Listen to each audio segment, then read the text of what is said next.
Sunno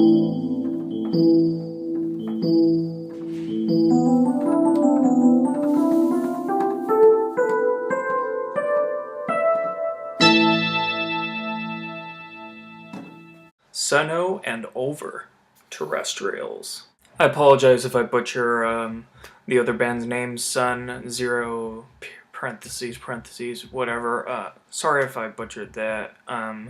I don't know, I figured there was no other way of saying it, so if I butchered that, I apologize in advance. So, anyway. So, okay, as most of you already know, I'm a huge fan of Ulver. I've been following their stuff for about 3 years now, I think, and I just love what these guys have been doing. I enjoy their black metal work, and believe it or not, I actually enjoy their later modern day electronic work even more. I think Shadows of the Sunn's one of my top 20 favorite albums of all time. Perdition City is just a legendary album.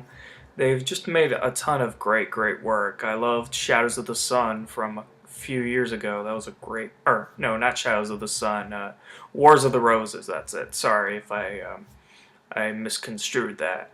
Yeah. Anyway, I've been a big fan of Ulver, and I've been really interested with their collaboration, which I was hearing about with Sunno, which is like a drone metal band, which I've been meaning to get into. I think a lot of their work I think is a bit hard to get into, but I've been meaning to get into their stuff because I know they have potential to really impress me.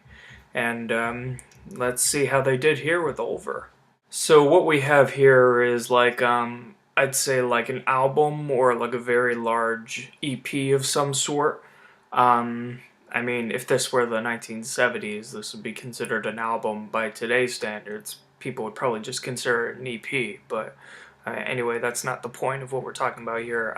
This is a release with 3 long songs, like epic pieces done in an ambient psychedelic manner. You have Let There Be Light, the Western Horn, and the last one is Eternal Return. So this is done, yeah, in a more ambient psychedelic style. I've read an interview saying that this was done more in like a raga psychedelia style than it ever was rock, but it still shook the walls and was still a very interesting process regardless. So yeah, let me see just how I feel about this so far. Well, Let There Be Light starts right off the bat, showcasing the two styles of Ulver and Sunno, like the more drone stylings of Sunno and what they do, combined with some of the more melodic tendencies of Ulver, even though it's very avant-garde.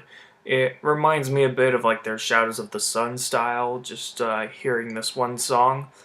But it kind of reminds me of the title track a bit off of Shadows of the Sunn, just the way it just slowly builds and builds over time. It's a very ambient and disorienting atmosphere, and as the minutes pass, it becomes more disorienting, more chaotic, if you will.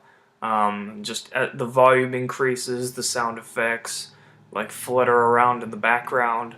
It becomes a lot more cacophonous as the song goes on in like a very majestic sort of way. It's like you're, if God did exist, I mean, I'm not discussing religion here or anything like that. I'm agnostic, so I can't really say whether or not a divine being really exists. But if he were to exist, I would imagine this would be like if you were to see that divine, all-powerful being in the flesh. You're just what? You're witnessing him or her or it create all of life below, hence the title Let There Be Light, or in some regard, Let There Be Light could symbolize a fire raging below on earth, destroying all of mankind, as you can kind of hear by the chaotic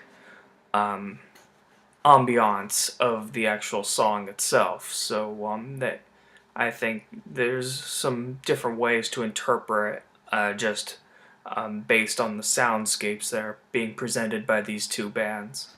And the drums that come towards the last 3 minutes of the song or some sort actually brings this thought to life quite a bit. It's like with the drums just pounding away, sending shivers down my spine. You are actually witnessing the God before you, or the all divine, powerful being, performing a miracle of some sort, whether it be creating or destroying life. It's just bringing that thought to the forefront, and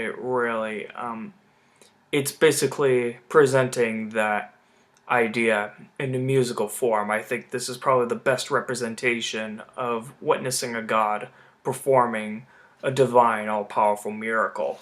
And the Western Horn continues on in a bit more of an ominous direction. I mean, the first song is already pretty ominous, but I mean, this is like the way I interpret it is if you're a Viking, you're on like a ship or whatever, you're sailing into uncharted lands, uncharted territories out in Scandinavian waters. You're sailing in this fjord, and there's just fog everywhere. You don't know what's going to happen to you. Um, Another ship could like ram into you and attack you. You could crash into some oncoming rocks. Just the way I see it, it's like, and just the way the music presents itself, it's like you're just sailing out, you're drifting into just unknown lands, unknown territory. You don't know what's going to happen, and just the fear of impending dread and of impending doom, it just lingers on in your mind. You don't know what's going to happen, and I think the music really suits that perfectly. I think it really suits that theme of impending dread, that you just don't know what's going to happen. Like, you could die at any moment. It could happen at any time. And finally, the Eternal Return actually starts off a bit more serenely. You hear more jazz fusion and psychedelic elements. You hear keyboards, you hear cellos, you hear just a bit more of a drawback to 1960s psychedelia slash 1970s progressive rock. Only just a bit more ambient. There's no like real structure to what's going on here. You just you hear it and you're entranced. You are just drawn in by these psychedelia elements, and it just really brings to life this sort of atmosphere that just swallows you whole because of how thick everything is. Like the entire soundscape surrounding you just is very dense. It's very all-encompassing. It's just able to swallow you whole and absorb you into its musical expression. It's just a very deep, very long song. It's the longest song on the album, but I think it's probably the best song on the album. I mean, the previous two tracks were just great, very good too, but I think this has a bit more of a stronger musical expression, if you will. I get the feeling from this song that it's like conquering the fear that you have faced in the previous song, and basically, like Eternal Return, it's like you've conquered the fear from the Western Horn, and you could just now relax and just be at peace with oneself. And of course, Garm singing like towards the last half of the song is a very welcome addition. I love his vocals. They're very soothing, but also very quirky in a very just peculiar way. Just the tone of his voice, his cadence, I think is very cool to hear. I think he's one of my top 10 singers. I think he really brings something out on the table here. It's always very good to hear Garm just peacefully doing his thing, just singing to you the ideas that this album has to offer. Overall, I'm probably gonna have to give this about like a 7.75 out of 10, maybe round that up to an 8.